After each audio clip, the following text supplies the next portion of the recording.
Welcome back to another episode of Infidelity Tales Lab. Before we begin, tell us, where in the world are you watching from? Now, let's dive into today's story. Chapter 1, When Shadows Fall. Derek Lawson had always prided himself on reading people. 20 years in private security consulting had taught him that threats often came wrapped in familiar faces. But as his 8-year-old son Tyler's trembling voice echoed through their suburban home, Derek realized he'd missed the most dangerous threat of all. "Daddy, lock the door. Right now." The urgency in Tyler's whisper sent ice through Derek's veins. His wife Chloe had left for her sister's house barely 15 minutes ago, claiming she needed to help with wedding preparations.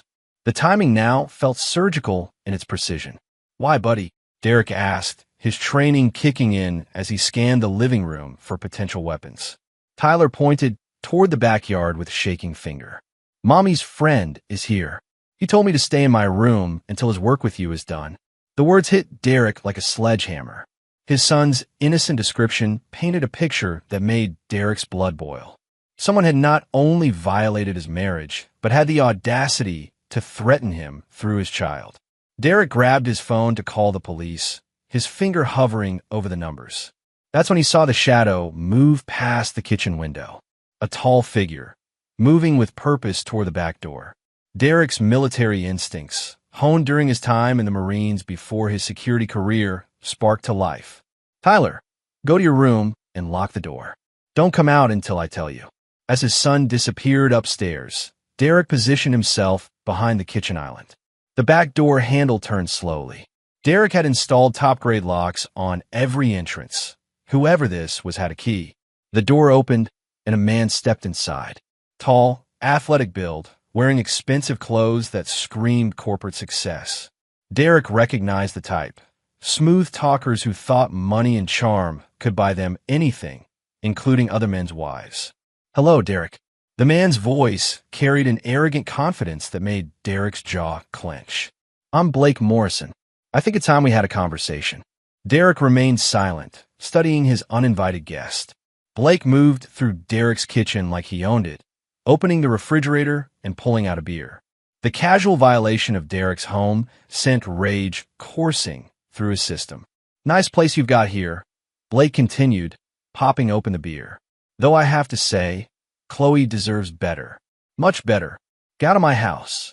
Blake chuckled, taking a long sip. "See, that's where you're wrong. This isn't really your house anymore, is it? Chloe's been telling me all about your little marriage problems. The fighting, the distance, how you're never here for her or Tyler." Derek's hands slowly clenched into fists. "You have 10 seconds to leave before I throw you out." "I don't think so." Blake's demeanor shifted, the false friendliness dropping away. "You see, Derek, I know all about you. Your little security company that's barely breaking even, your gambling debts from that Vegas trip last year, how Chloe's been covering for your financial mistakes. She showed me the bank statements."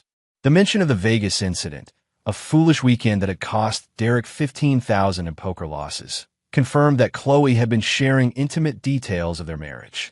But Blake's knowledge went deeper than pillow talk. This felt orchestrated. "Chloe and I have been together for 8 months, Blake continued. "She's been planning to leave you for weeks. The only question is how messy this gets. For Tyler's sake, I hope you'll be reasonable." Derek's tactical mind was already analyzing the situation. Blake wasn't just some random affair. He'd done homework. The timing of Chloe's departure, the knowledge of Derek's vulnerabilities, even the key to the house suggested planning. This was an ambush disguised as a conversation. "What do you want?" Blake smiled, sensing victory. "Simple. You're going to make this easy for everyone. Chloe files for divorce. You don't contest it, and we all move on with our lives. You get weekend visitation with Tyler, and Chloe gets to be happy for once. And if I refuse, well, that would be unfortunate." Blake pulled out his phone, showing Derek a series of photos. Derek's stomach dropped as he recognized images of himself from the Vegas trip. Photos that could be easily misinterpreted to suggest activities far worse than gambling. "Chloe took these from your phone. Amazing what people will believe when the right story gets out. Could hurt your security business, couldn't it? Hard to trust a man who can't even secure his own family." Derek realized he was looking at a setup that had been months in the making. Chloe hadn't just strayed, she'd been recruited. Blake wasn't just her lover. He was her partner in a calculated destruction of Derek's life. "I can see you're starting to understand," Blake said. "This isn't some sordid affair that got out of hand. This is business. Chloe wants out, and I'm helping her get what she deserves. Half of everything you own, plus alimony and child support. Consider it the price of your failures as a husband." Derek's mind raced through possibilities. Blake's confidence suggested he felt protected, but everyone had vulnerabilities. Derek's years in security had taught him that the most arrogant opponents made the biggest mistakes. "I need time to think about this." "Of course you do." Blake finished the beer and tossed the empty bottle in Derek's sink. "Take all the time you need. But understand, this train has already left the station. Chloe's attorney will be calling you Monday morning. Play along, and this stays civilized. Fight it, and things get messy for everyone." As Blake moved toward the door, he paused. "Oh, and Derek, Chloe wanted me to tell you that Tyler really likes me. Kids adapt so quickly to new father figures, don't they?" The threat was clear. Blake wasn't just taking Derek's wife. He was positioning himself to take Derek's son. After Blake left, Derek stood in his kitchen, processing what had just occurred. 20 years of marriage, 8 years of fatherhood, and 15 years of building his security business, all of it under attack by a man who'd walked into his house like he owned it. Derek pulled out his phone and scrolled through his contacts. His first instinct was still to call the police, but Blake's words echoed in his mind. The photos, the financial information, the calculated nature of the attack. Blake and Chloe had prepared for legal warfare. But Derek hadn't survived 2 tours in Afghanistan and built a successful security company by playing defense.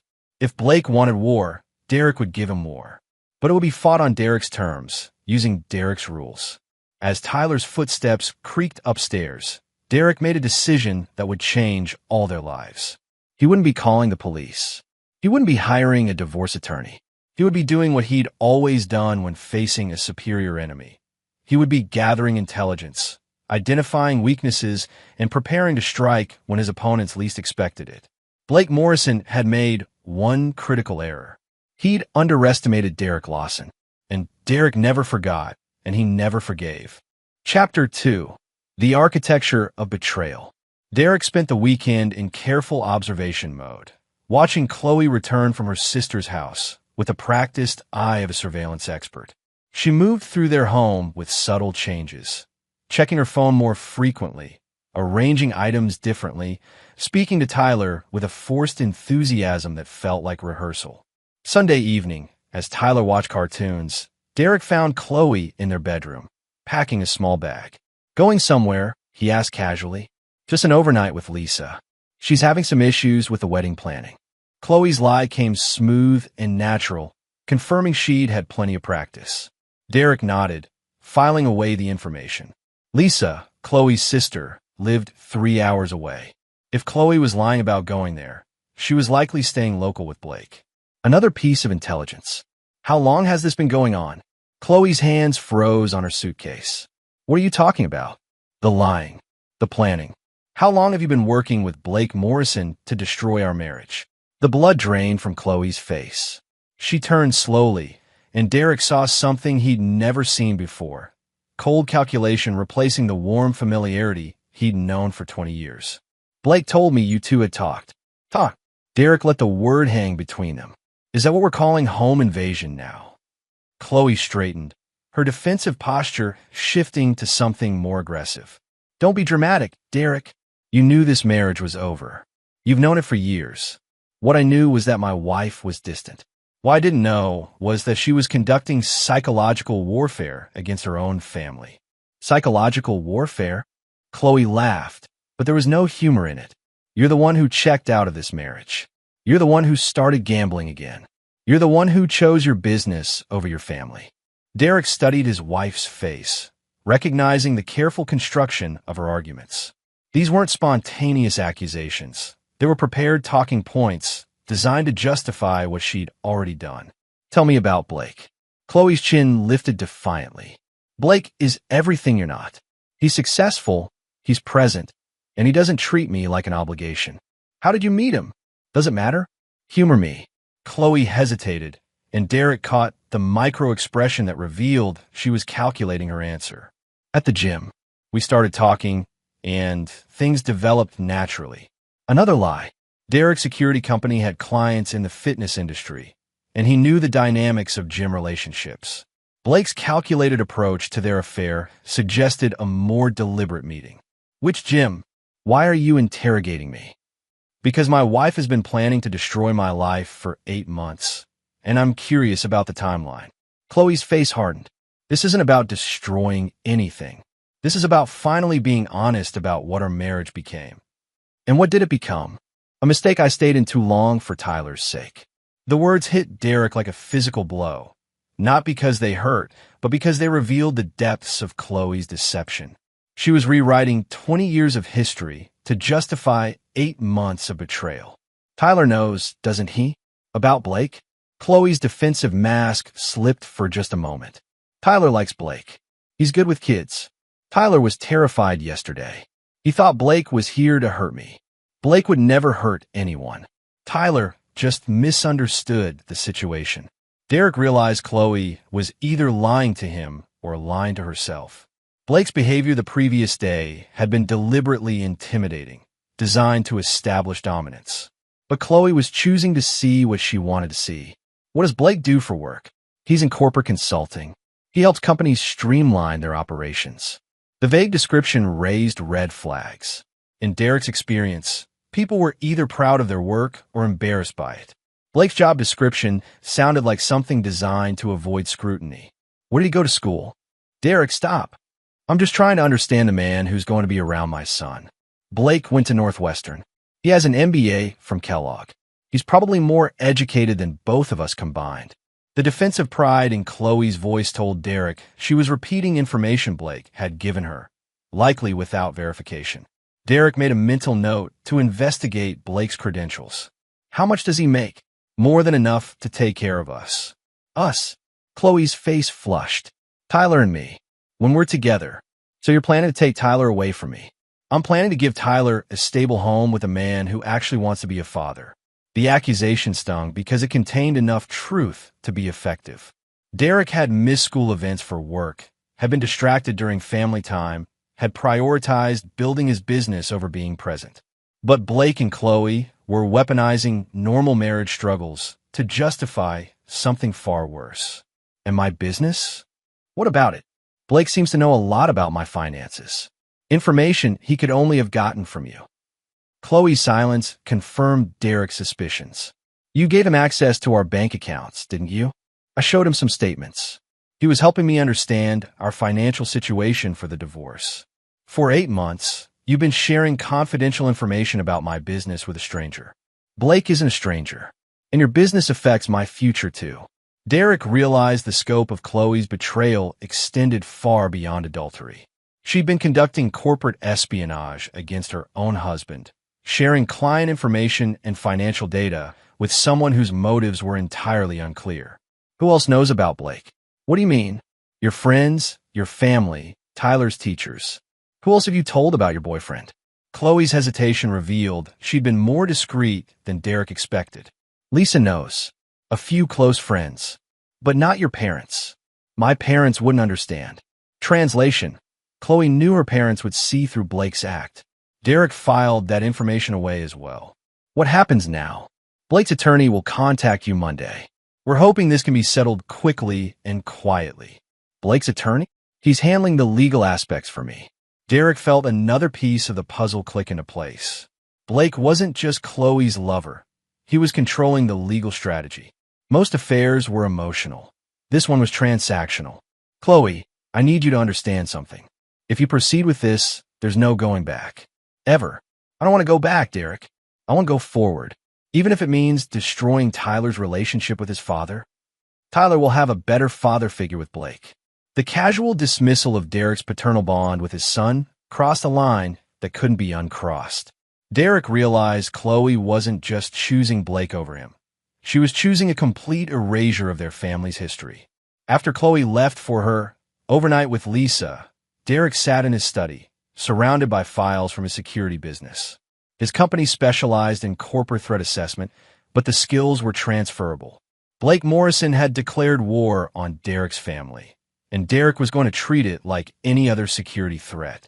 He opened his laptop and began researching. Blake Morrison, corporate consultant, Northwestern graduate, Kellogg MBA. Derek's preliminary searches turned up surprisingly little online presence for someone in consulting. No LinkedIn profile, no company website, no business registrations in the state database. Derek's suspicions deepened. In his experience, people who claimed impressive credentials usually left digital footprints. Blake's absence from normal professional networks suggested either he was using a false identity or operating in markets that didn't advertise openly. Derek picked up his phone and dialed a number he hadn't called in years. Rodriguez Investigations. Carlos, it's Derek Lawson. Derek, man, it's been forever. What can I do for you? Carlos Rodriguez had been Derek's partner during his early days in security. Now, he ran a private investigation firm specializing in background checks and corporate intelligence. I need a deep dive on someone. Personal favor. Name it. Blake Morrison. Supposedly a corporate consultant with an MBA from Kellogg. I'll send you what little I have. Sounds routine. What's the timeline? Yesterday. Carlos chuckled. That urgent, huh? This business or personal? Personal. Very personal. I'll have something for you by Tuesday morning. Derek hung up and stared at his computer screen. Blake Morrison thought he was playing chess with an amateur. But Derek had spent years analyzing threats, identifying vulnerabilities, and neutralizing enemies. Blake was about to discover that Derek Lawson wasn't just Tyler's father or Chloe's husband. Derek Lawson was a predator, and Blake had just made himself prey. Chapter 3. The Gathering Storm. Tuesday morning brought two pieces of intelligence that changed everything. The first was a phone call from Blake's supposed attorney, a generic voicemail from a law office Derek had never heard of, requesting a meeting to discuss amicable resolution of marital issues. The second was Carlos Rodriguez's background report on Blake Morrison. Derek read the report twice, his jaw tightening with each revelation. Blake Morrison existed, but barely. His Northwestern education was real, but his Kellogg MBA was a fabrication. His corporate consulting business had no registered address, no tax filings, and no legitimate clients. What Blake did have was a pattern of targeting vulnerable marriages in affluent suburbs, a string of aliases, and a criminal record that had been carefully sealed. Most importantly, Blake Morrison wasn't his real name. Derek called Carlos back immediately. Tell me about the sealed records. Took some digging, but I found traces. Your boy Blake used to be Brad Michaels. Got arrested for fraud and extortion in Oregon about 5 years ago. Case was dismissed on a technicality, but the pattern was clear. He was running romance scams on married women, getting them to leave their husbands and liquidate assets. How many times? At least 3 that I could find. Maybe more. Guy's a professional homewrecker, Derek. This isn't passion, it's business. Derek felt a cold satisfaction settle over him. Chloe thought she'd found love. Instead, she'd found a predator who specialized in destroying families for profit. There's more, Carlos continued. I found traces of 2 other women who got involved with him after their divorces were finalized. Both ended up financially ruined and emotionally devastated. Blake takes everything and disappears. Current address? High-end apartment complex downtown. Lease is short-term, paid 6 months in advance. Guy travels light and leaves quick when things get complicated. Derek absorbed the information methodically. Blake wasn't just threatening Derek's marriage. He was executing a practiced formula for financial and emotional destruction. Chloe was a mark, not a lover. Carlos, I need everything you can find on his current operation. Bank accounts, credit reports, travel patterns, communication records. Everything. Derek, what are you planning? Justice. Be careful, man. Whatever this guy did to you, don't let it destroy your life too. Derek hung up and immediately called his attorney, Gregory Palmer. Greg had handled Derek's business contracts for years and was one of the few lawyers Derek trusted completely. Greg, I need an emergency consultation. What's the situation? My wife is having an affair with a professional con artist who's planning to take her for everything she's worth. I need to know my options for protecting my son and my assets. Come in this afternoon. And Derek? Don't do anything stupid before we talk. Derek's next call was to his business partner, Lieutenant Colonel James Mitchell, retired. Mitch had served with Derek in Afghanistan and now co-owned their security consulting firm. More importantly, Mitch had connections throughout law enforcement and military intelligence.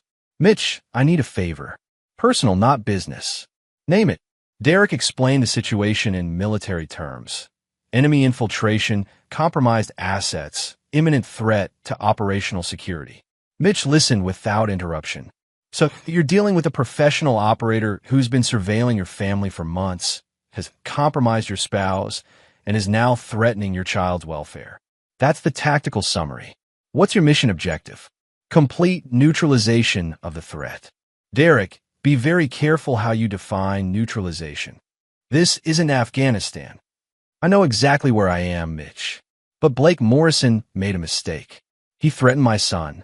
That afternoon, Derek met with Greg Palmer in his law office. Greg reviewed Carlos's report with the clinical precision of a prosecutor examining evidence. Derek, this changes everything. If we can prove your wife was targeted by a professional con artist, we can potentially void any agreements she's made under duress or fraud. What about Tyler? Blake's criminal background would make him unsuitable for any custodial role. Even if Chloe proceeds with divorce, her association with Blake would work against her in custody proceedings. And my business assets? If we can demonstrate that Blake gained access to confidential business information through fraud, we can protect your company from any claims in the divorce. Derek felt the first stirrings of a plan forming. Blake had built his strategy on deception and manipulation. Derek would use Blake's own tactics against him. Greg, I need you to prepare for a war. Blake Morrison thinks he's playing against an amateur. He's about to learn otherwise. That evening, Derek was in his study when Tyler knocked on the door. Daddy, can I ask you something? Of course, buddy. Come in. Tyler climbed onto Derek's lap, something he hadn't done in months. Is Mommy's friend going to live with us? Derek felt his heart break a little. Tyler was 8 years old and trying to process his world falling apart. What do you think about Mommy's friend? He's scary. He talks to me like I'm stupid, and he makes Mommy act different. Different how?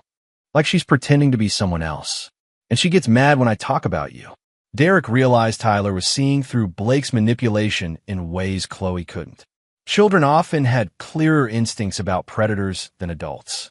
Tyler, I need you to know something very important.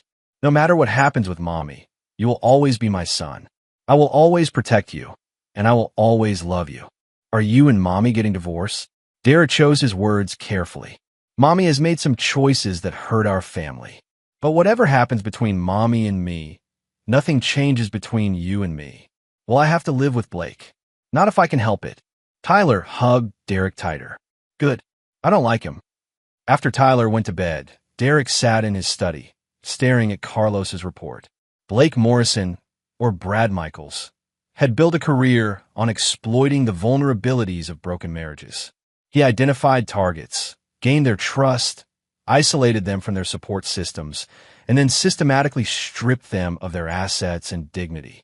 But Blake had made a critical error in targeting Derek's family. Derek wasn't a suburban husband who would roll over and accept destruction.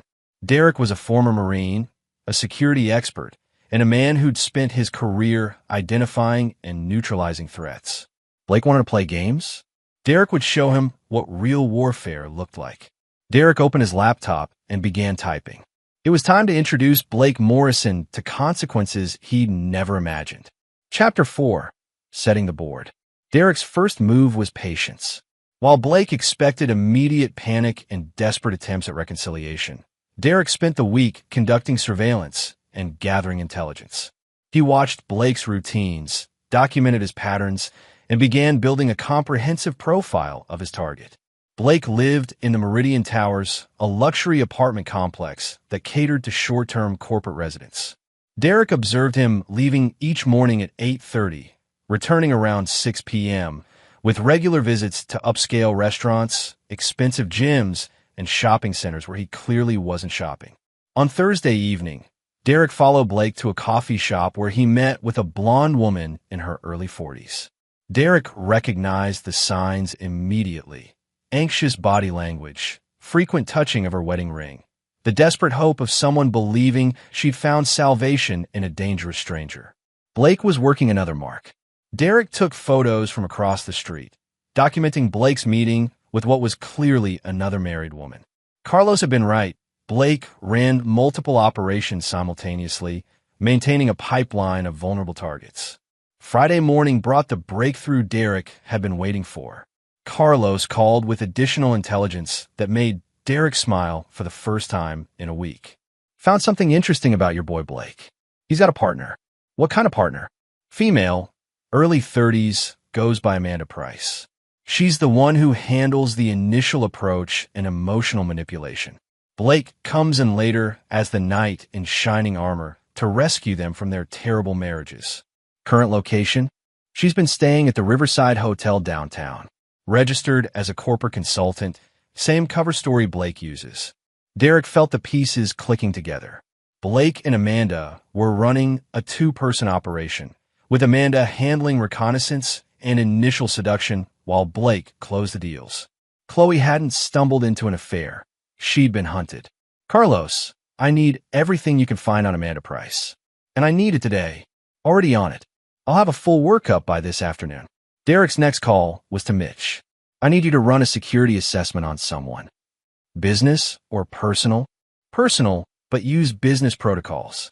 Full surveillance, communication intercepts, pattern analysis.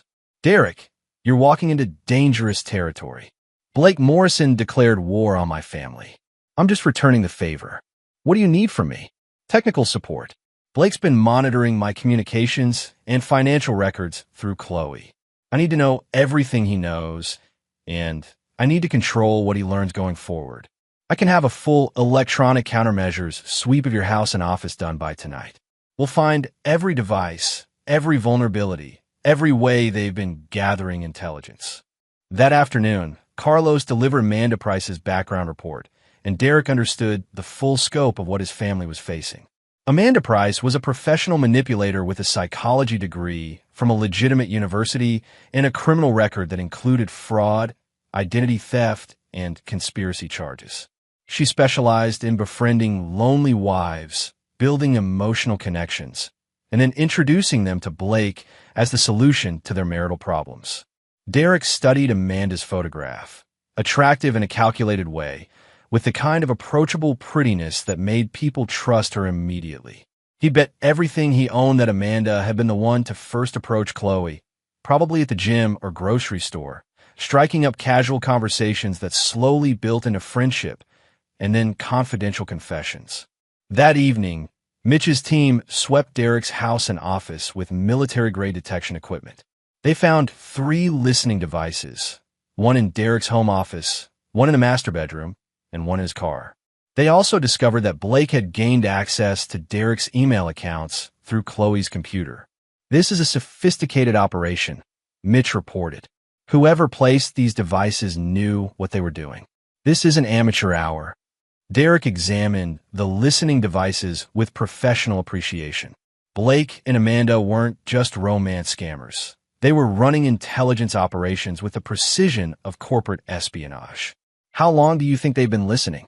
Based on the battery levels and installation methods, I'd say at least 4 months, maybe longer. Derek realized Blake and Amanda had been recording his private conversations, monitoring his business activities, and tracking his personal habits for months before Blake ever confronted him.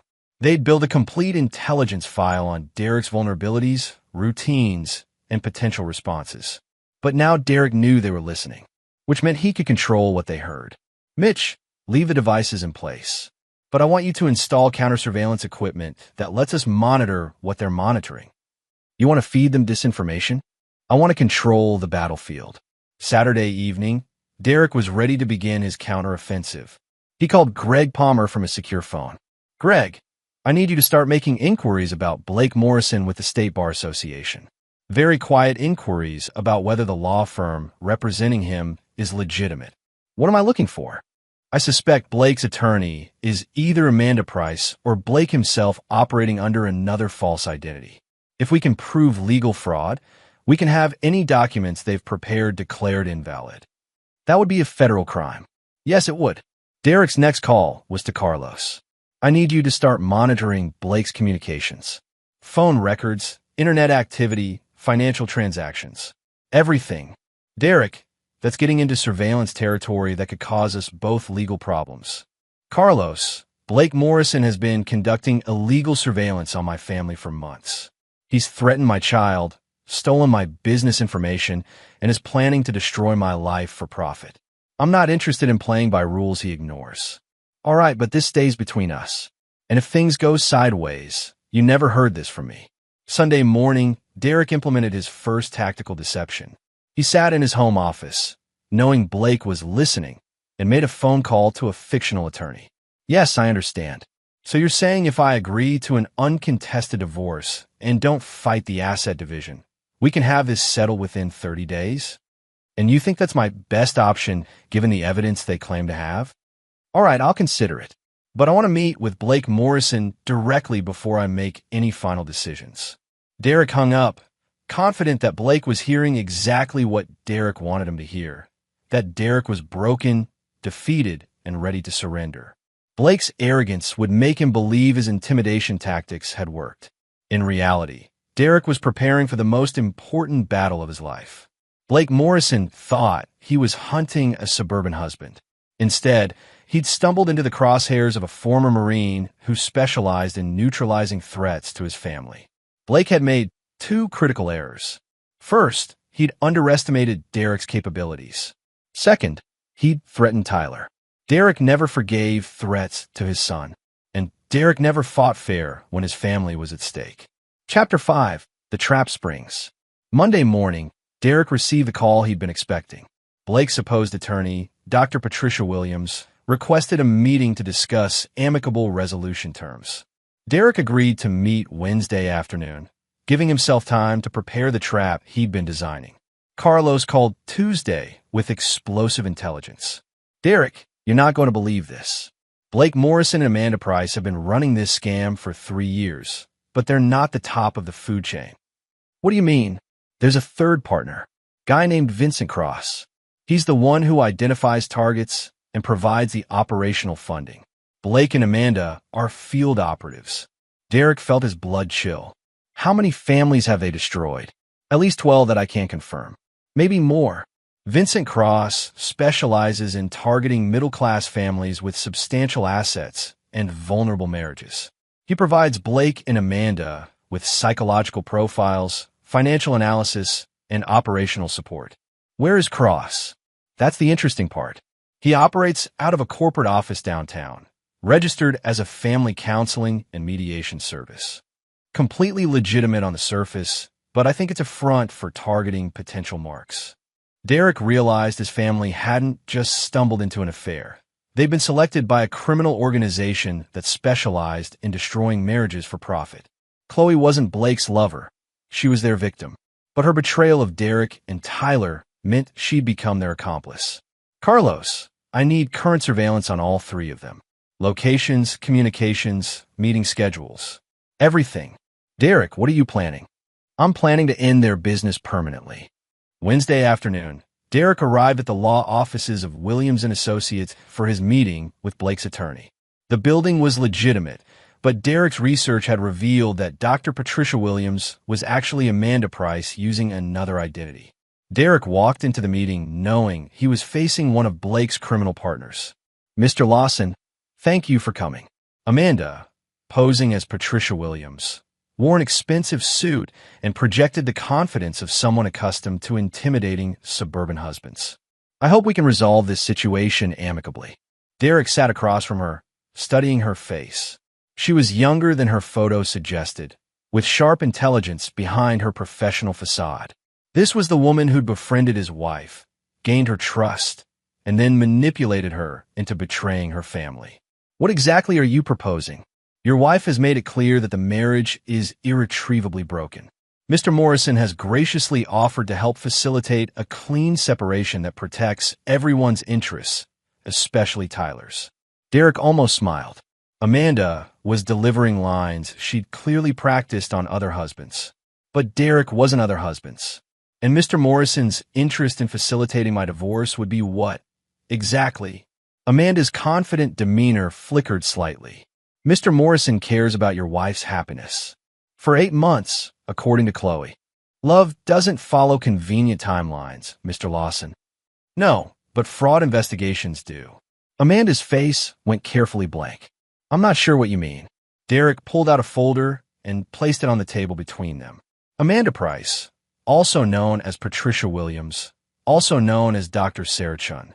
Psychology degree from Ohio State. Criminal record in 3 states. Currently operating an illegal romance scam with Blake Morrison, a.k.a. Brad Michaels, under the operational control of Vincent Cross. Amanda's professional mask completely dissolved.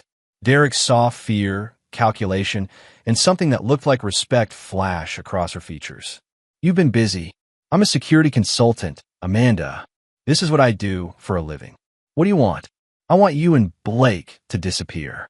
Tonight, I want you to leave Chloe alone, leave Tyler alone, and find another city to operate in. Amanda leaned back in her chair, studying Derek with new appreciation. And if we refuse? Derek opened the folder and showed her photographs of Blake meeting with other married women, financial records documenting the scam operation, and communication intercepts proving conspiracy to commit fraud. Then I call the FBI. Romance scams that cross state lines are federal crimes. Wire fraud, identity theft, conspiracy to commit fraud. You're looking at 20 years minimum. Each. You don't have enough evidence for a conviction. I don't need a conviction. I just need enough evidence to destroy your operation and make you too expensive to protect. Vincent Cross didn't build his business to support partners who become federal targets. Amanda was quiet for a long moment, clearly calculating her options. Blake won't walk away. He's invested too much in this operation. Blake doesn't get a choice. Neither do you. And Chloe. Derek's expression hardened. Chloe made her choice when she decided to betray her family. She'll live with the consequences. She really loves him, you know. This wasn't just manipulation. Amanda, you're a professional liar. You wouldn't recognize love if it came with documentation. Amanda smiled despite herself. You're not what we expected. No, I'm not. I'm what Blake gets for targeting the wrong family. Derek stood to leave, then turned back. Amanda, give Blake a message for me. Tell him that if he ever comes near my son again, the FBI will be the least of his problems. After Derek left, Amanda sat alone in the conference room, processing what had just occurred. In 3 years of operations, no mark had ever turned the tables on them. Blake's confidence that Derek was a broken suburban husband had blinded them to the reality that Derek Lawson was a professional threat assessment expert who just turned their own tactics against them. Amanda pulled out her phone and called Blake. We have a problem. What kind of problem? The kind that ends with federal prison if we don't disappear tonight. Amanda, what the hell are you talking about? Derek Lawson just handed me a file that documents our entire operation. Names, addresses, financial records, communication intercepts. Everything. Blake was quiet for a moment. That's impossible. Blake, he knows about Vincent. He knows about our other targets. He knows everything. Then we accelerate the timeline. Chloe files for divorce tomorrow, and we liquidate the assets before Derek can freeze them. Blake, you're not listening. Derek Lawson isn't some suburban husband we can intimidate. He's a former Marine who runs a security company. We're not hunting him. He's hunting us. No one threatens my operations. Blake, this isn't about your ego. This is about survival. Derek Lawson just declared war on us, and we don't have the resources to fight someone who knows how to fight back. But Blake had already hung up. Amanda stared at her phone, realizing that Blake's arrogance was about to destroy everything they built. And Derek Lawson was just getting started. Chapter 6. Escalation. Blake's response to Derek's ultimatum came Thursday morning in the form of a text message to Chloe. Emergency. Need to see you immediately. Don't tell Derek. Derek, monitoring all communications through the surveillance equipment Mitch had installed, smiled grimly. Blake was reacting emotionally instead of tactically. Exactly what Derek had hoped for. Derek called Carlos. Blake's about to make a mistake. I need real-time surveillance on Chloe's meeting with him. Already on it. My team is in position. Derek's next call was to Greg Palmer. Greg, I need you to file emergency motions for protective custody of Tyler and freezing of all marital assets. Use Blake's criminal background as justification.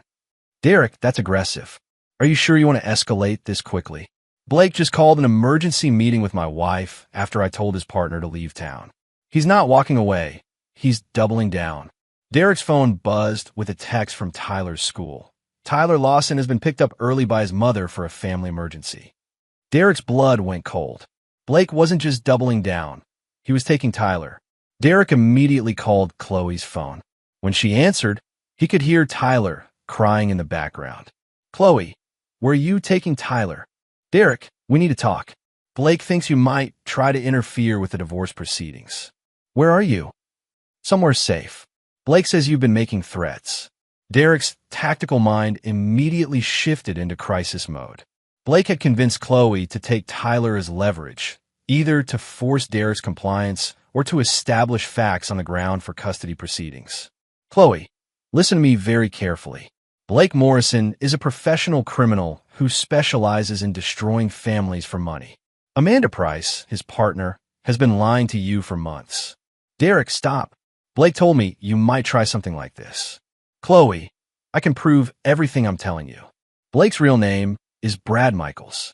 He's been arrested for fraud and extortion. He's running a scam operation with Amanda and someone named Vincent Cross. Derek, you're scaring me. You should be scared, but not of me. Derek heard Blake's voice in the background, telling Chloe to hang up. Chloe, please, just ask Blake one question. Ask him about Vincent Cross. The line went dead. Derek immediately called Mitch. They've taken Tyler. I need a tactical response team, and I need it now. Derek, slow down. What's the situation? Blake Morrison has convinced my wife to take my son from school. They're using Tyler as leverage to force my compliance with their demands. That's kidnapping. Yes, it is. And I'm not waiting for the legal system to resolve this. Derek, think carefully about what you're planning. If you respond with force, you could lose Tyler permanently. If I don't respond with force, I might lose Tyler permanently anyway. Derek's phone rang. Carlos. Derek, we have a problem. Blake didn't just take your wife and son.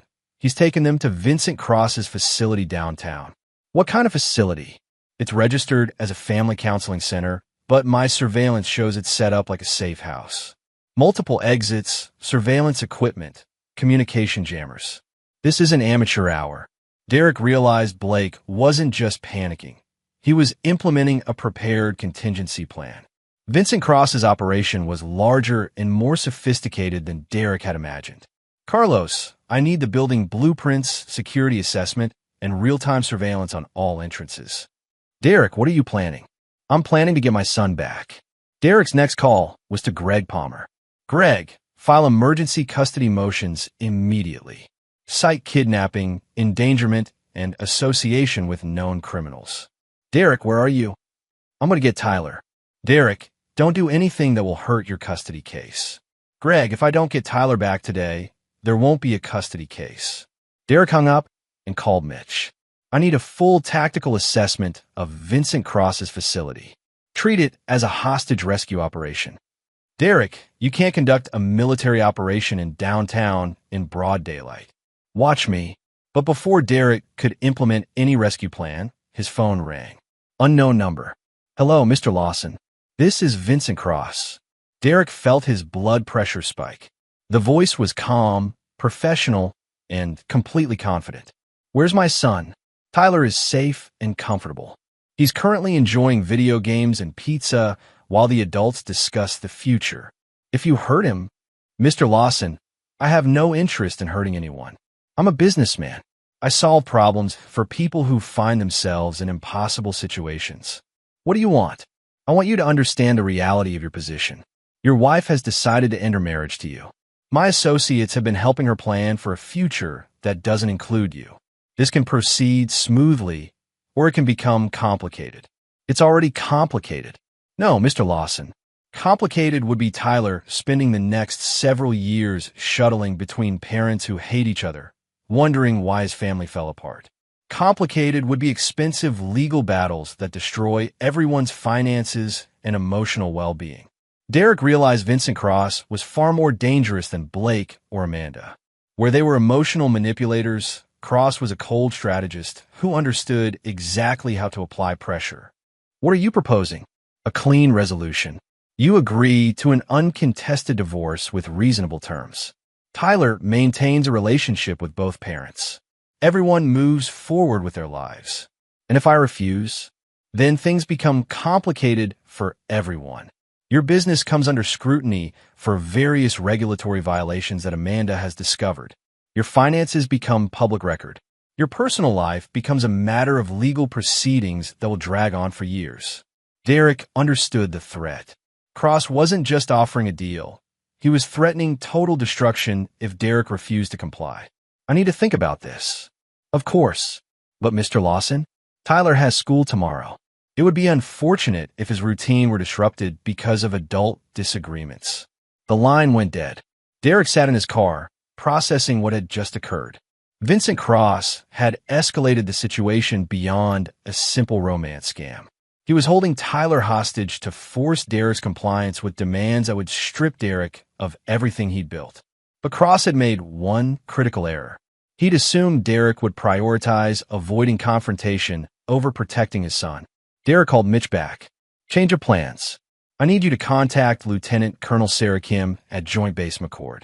Tell her Derek Lawson needs a consultation on domestic terrorism threats involving child endangerment. Derek, you're talking about bringing military resources into a civilian situation. Vincent Cross just declared war on my family. I'm going to show him what war actually looks like. Derek had spent his career neutralizing threats to security. Vincent Cross was about to learn that threatening Derek's son was the most dangerous mistake he could have made. Chapter 7. The Hunter's Gambit. Derek's military training had taught him that the most dangerous moment in any conflict was when the enemy believed they held all the advantages. Vincent Cross was about to learn that confidence could be a fatal weakness. Derek spent Thursday night implementing a plan that would have impressed his former commanding officers. While Cross expected Derek to spend the night agonizing over impossible choices, Derek was instead coordinating with people Cross had never imagined existed. Lieutenant Colonel Sarah Kim arrived at Derek's house at 0200 hours Friday morning, accompanied by 2 specialists from the Military Criminal Investigative Service.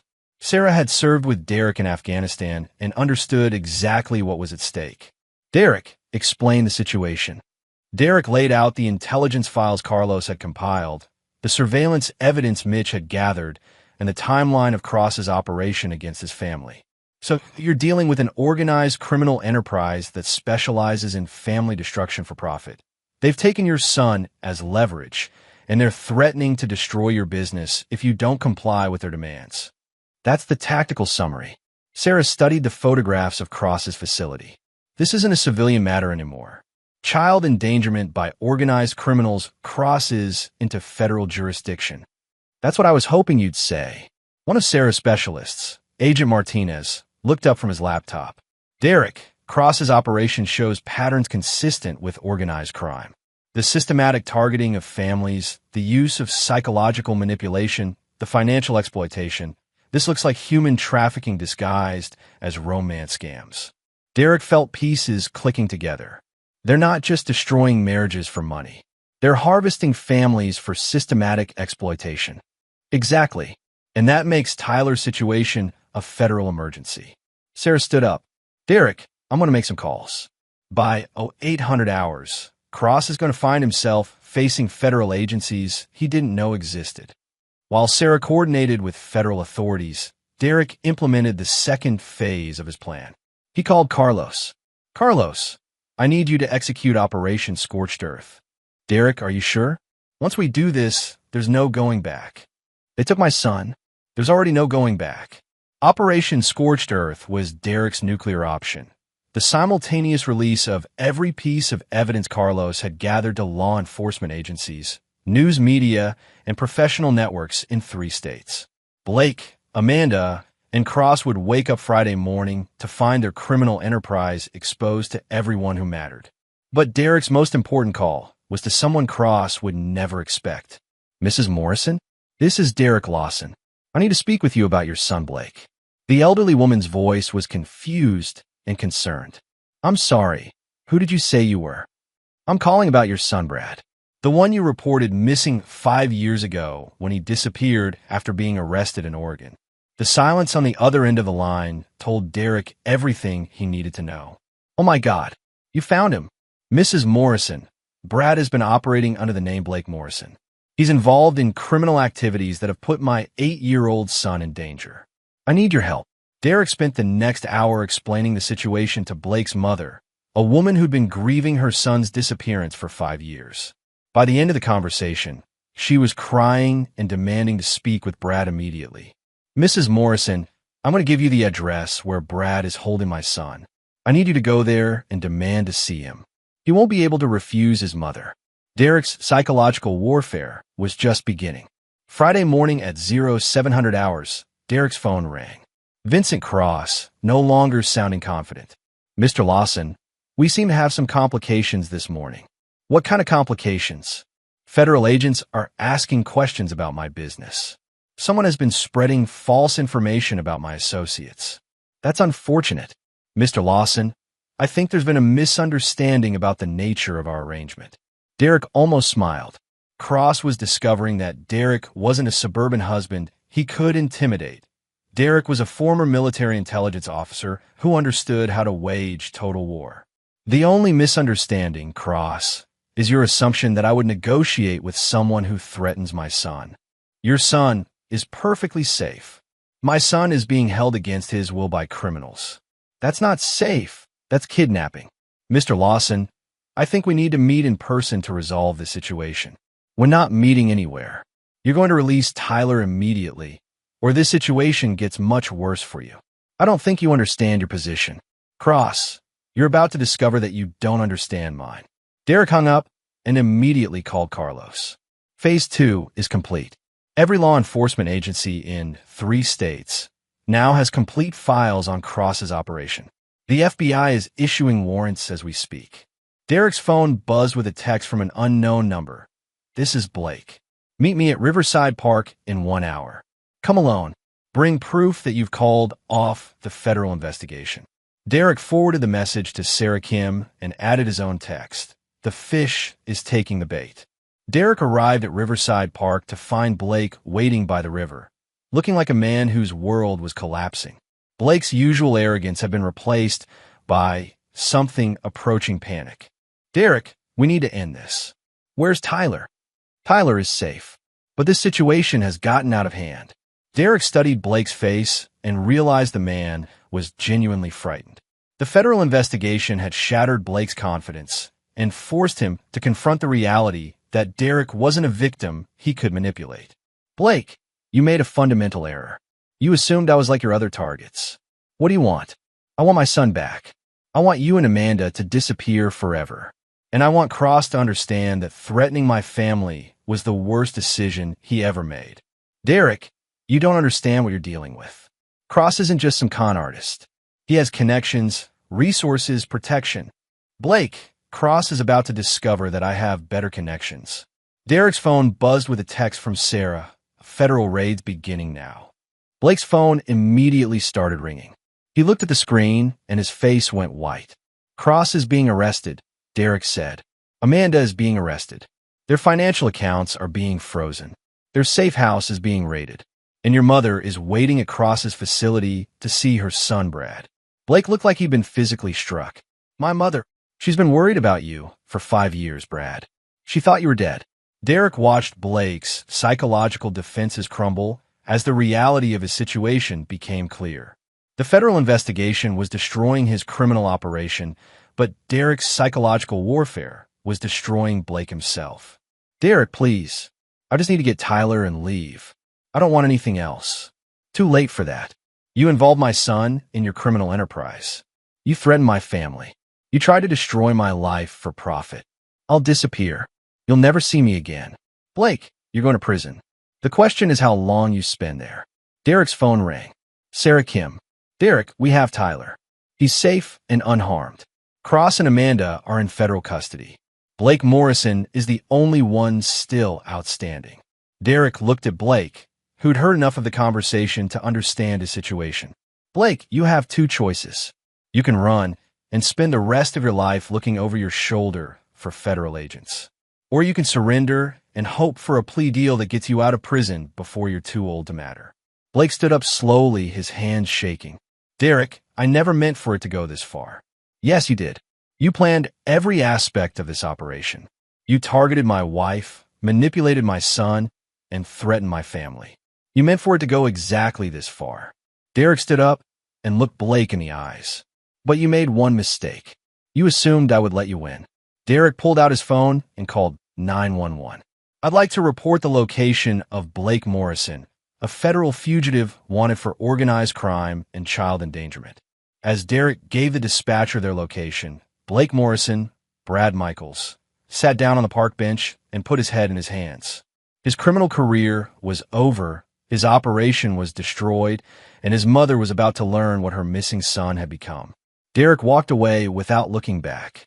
Tyler was safe, Cross was neutralized, and Blake was finished. But Derek wasn't done yet. Chloe still had to face the consequences of her choices.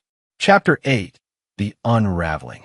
Derek found Tyler at the federal building Friday afternoon, surrounded by FBI agents and child psychologists who were ensuring he hadn't been traumatized by his ordeal. When Tyler saw Derek, he ran into his father's arms with relief that broke Derek's heart. Daddy, the bad man is gone. Yes, buddy, the bad man is gone forever. Agent Martinez briefed Derek on Tyler's condition. He's remarkably resilient.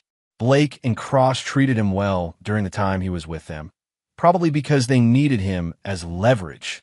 But Derek, Tyler understood more about what was happening than they realized. What do you mean? Tyler told us that Blake was lying to his mother about you. Tyler tried to warn Chloe that Blake was dangerous, but she wouldn't listen. Derek felt another piece of his marriage die. Chloe had chosen to believe Blake over her own son. Where's Chloe now? She's being interviewed by federal agents. She's not under arrest, but she's definitely a person of interest in a federal investigation. Derek took Tyler home, where Mitch was waiting with a full security team. Derek's house was now under federal protection while the investigation continued, but Derek knew the real danger was over. Cross's organization was destroyed, Blake was in custody, and Amanda was cooperating with federal prosecutors in exchange for a reduced sentence. Saturday morning, Chloe came home. Derek was in his study when she walked in, looking like someone who'd aged years in a single week. Her confidence was gone, replaced by confusion and something that might have been shame. Derek, we need to talk. Do we? Chloe sat down across from Derek's desk, her hands shaking slightly. The FBI told me everything. About Blake's real name, about his criminal record, about the organization. And I didn't know. Derek, I swear to you, I had no idea. Derek studied his wife's face and realized she was telling the truth. Chloe had been a victim of Blake's manipulation, but that didn't change what she'd done to her family. Chloe, when did you first meet Amanda? About a year ago, at the gym. She was so friendly, so easy to talk to. We became friends, and she encouraged you to talk about our marriage problems. Yes, she was such a good listener. She understood what I was going through. Derek realized Amanda had been cultivating Chloe for months before Blake ever appeared, building emotional dependence and identifying vulnerabilities that Blake could exploit. When did Amanda introduce you to Blake? About 8 months ago. She said she had a friend who'd gone through a similar divorce, someone who could help me understand my options. And you never questioned why a stranger was so interested in helping you leave your husband? Chloe's face flushed. Derek, I was unhappy. Our marriage was struggling. And here was someone who seemed to genuinely care about my feelings. So you share our private information with him. Our financial records, Tyler's school information, my business details. Blake said he needed to understand our situation to help me protect myself in a divorce. Chloe, you gave classified information about my security business to a criminal organization. The full scope of Chloe's betrayal was finally becoming clear to her. She compromised not just their marriage, but Derek's entire livelihood. Derek, I'm sorry. I know that doesn't fix anything, but I am genuinely sorry. Sorry for which part? The affair? The lies? Putting Tyler in danger? Or destroying my business? Chloe started crying. All of it. I made terrible mistakes. Derek felt nothing as he watched his wife cry. 8 months of lies, manipulation, and betrayal had killed whatever love he'd once felt for her. Chloe, Tyler tried to warn you about Blake. Your own son told you Blake was dangerous, and you chose to believe a criminal over your child. Tyler didn't understand. Tyler understood perfectly. Blake scared him. Blake threatened him. And you ignored your son's instincts because you were more interested in your fantasy than your family. Chloe wiped her eyes and looked at Derek with desperate hope. Derek, can we fix this? Can we go to counseling, work through this together? Derek's response was immediate and final. No. Derek, please. I know I made mistakes, but I was manipulated. I was a victim too. Chloe, you stopped being a victim the moment you chose Blake over Tyler. You stopped being my wife the moment you decided to destroy our family for a con artist. Derek, I love you. I never stopped loving you. You don't love me, Chloe. You never did. If you had loved me, you wouldn't have been vulnerable to Blake's manipulation. If you had loved Tyler, you wouldn't have put him in danger. Derek stood up and walked to his filing cabinet. He pulled out papers Greg Palmer had prepared and handed them to Chloe. Divorce papers. Already filed. You can contest them if you want, but the FBI investigation has documented your cooperation with a criminal organization. Your chances of getting custody or significant assets are essentially zero.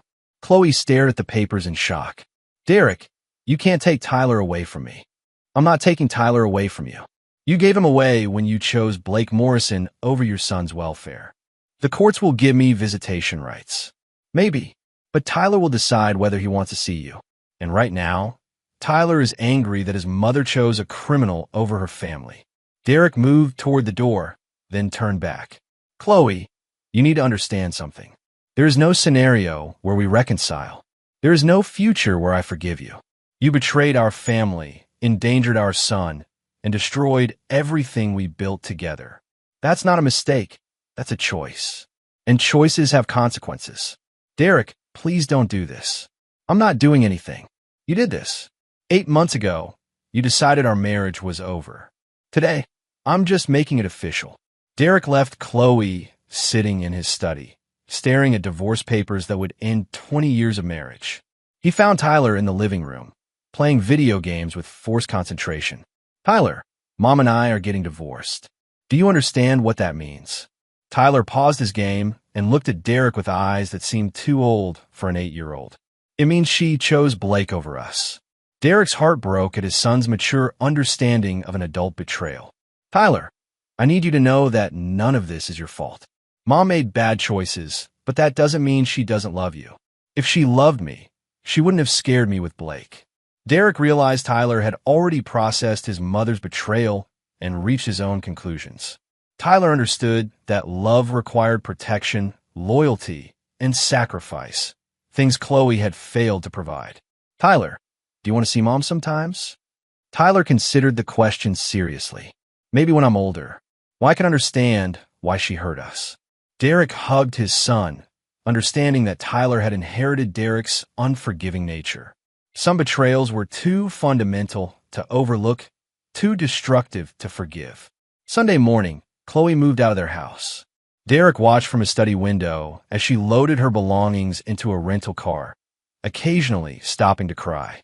Tyler stood beside Derek, also watching silently. Is she ever coming back? Tyler asked. Not to live here. This is our home now. Good, Tyler said simply. Derek realized his son had already moved on. Tyler understood that families were built on trust, loyalty, and protection. Chloe had violated all three, and Tyler had written her off with the ruthless clarity of childhood innocence. As Chloe's car disappeared down their street, Derek felt a chapter of his life closing. The marriage was over, the threats were neutralized, and Tyler was safe. But Derek's revenge was not complete. Cross, Blake, and Amanda would face federal prison, but Chloe still needed to understand the full consequences of her choices. Derek had one final lesson to teach his ex-wife about the price of betrayal. Chapter 9. No Forgiveness. 6 months later, Derek sat in his attorney's office reviewing the final divorce settlement. The federal investigation had resulted in plea bargains for Blake and Amanda, 20-year sentences for Cross, and complete vindication for Derek's actions. His security business had actually grown stronger as word spread about how he neutralized a sophisticated criminal threat to his family. Derek, Chloe's attorney, is asking for one final meeting, Greg Palmer said. She wants to discuss the possibility of joint custody. What did you tell them? I told them the custody arrangement was final. Tyler has made his preferences clear. Derek smiled grimly. Tyler had indeed made his preferences clear. In 6 months, Tyler had refused every attempt at reconciliation with his mother. Chloe's supervised visitation rights remained unused because Tyler simply refused to see her. Sir, there's one more thing, Greg continued. Chloe's financial situation has become quite difficult. The divorce settlement left her with minimal assets, and she's struggling to find employment. Not my problem. Derek, I know you feel betrayed, but Chloe is still Tyler's mother. Derek's expression hardened. Greg, Chloe chose to destroy our family for a criminal. She endangered our son and betrayed everything we built together. The fact that she's suffering consequences doesn't create obligations for me. Derek left Greg's office and drove to Tyler's school, where he had a standing appointment to pick up his son every Friday. Tyler was waiting with his backpack and a report card that showed straight A's, something that had become routine since Chloe left. How was school today? Good. Mrs. Patterson said Mom called the school again. Derek felt his jaw tighten. What did she want? She wanted to know if I would talk to her.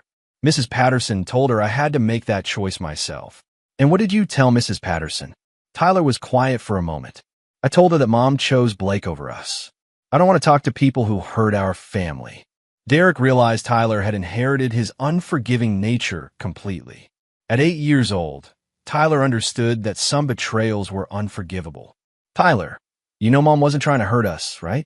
She made bad choices, but she wasn't trying to be mean. Dad, Blake scared me. He threatened you.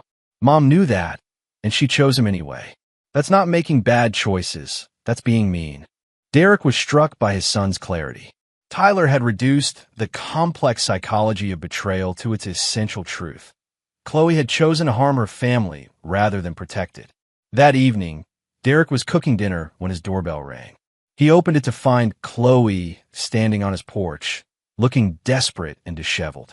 Derek, please. I need to talk to Tyler. Tyler doesn't want to see you. He's 8 years old. He doesn't understand what happened. Tyler understands perfectly. You chose Blake Morrison over your family. Tyler has decided he doesn't forgive you. Chloe started crying. Derek, I've lost everything. My job, my apartment, my friends. Everyone knows what happened. I can't even get hired at retail stores because the background checks reveal my involvement with Blake's operation. Derek felt no sympathy. That's what happens when you cooperate with criminals. I was manipulated. The FBI said I was a victim. The FBI said you were manipulated, not that you were blameless. You chose to betray your family, even after Tyler warned you Blake was dangerous. Derek, I'm Tyler's mother. Doesn't that mean anything?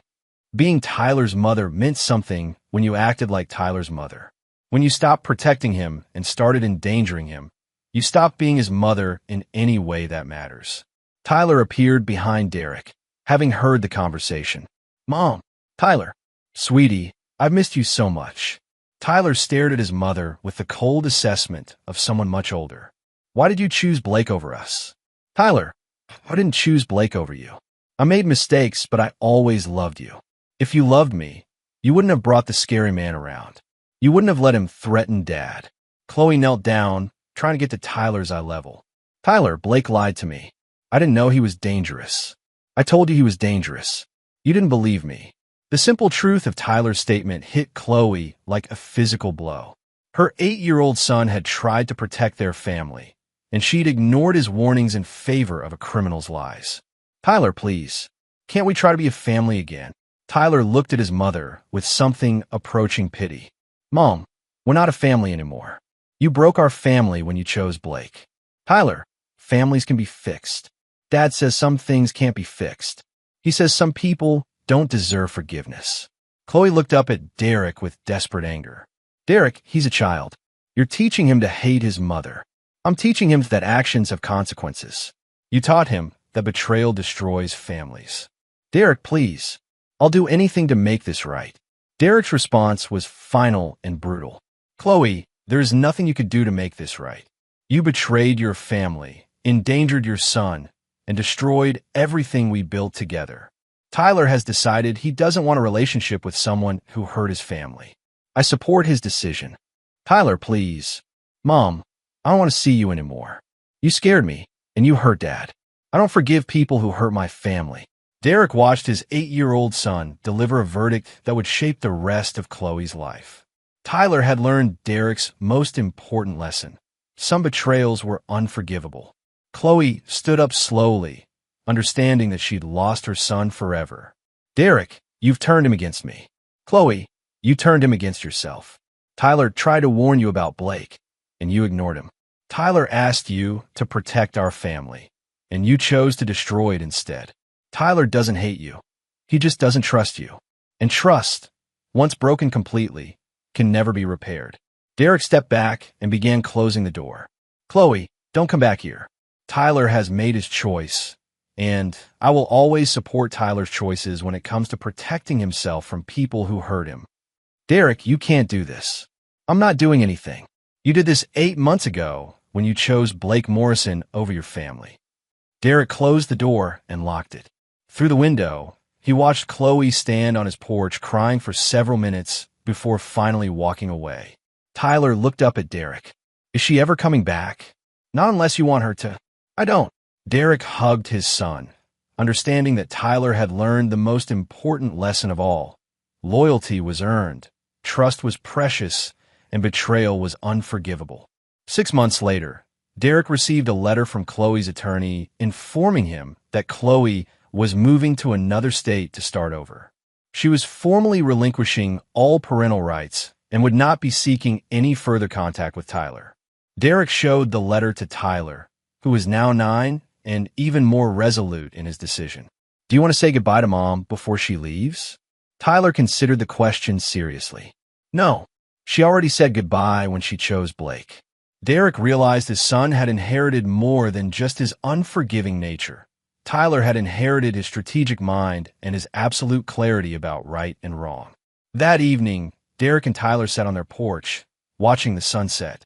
Tyler was working on homework while Derek reviewed security contracts for his expanding business. Dad, yes. Are you sad that Mom left? Derek considered how to answer honestly. I'm sad that our family was broken, but I'm not sad that the person who broke it is gone. Me too. Derek looked at his son, resilient, brilliant, and absolutely loyal, and realized they'd both survived something that could have destroyed them. Blake Morrison, Amanda Price, and Vincent Cross were in federal prison. Chloe was gone forever, and Derek and Tyler were building a new life based on trust, loyalty, and the understanding that some things were more important than forgiveness. Derek had learned that mercy was a luxury he couldn't afford when his family was threatened. Tyler had learned that love required protection, and protection sometimes required cutting away what was dangerous. Neither of them would ever forget those lessons. Derek never forgave. Derek never forgot. And Derek had taught his son that some betrayals were so fundamental, so destructive, that the only appropriate response was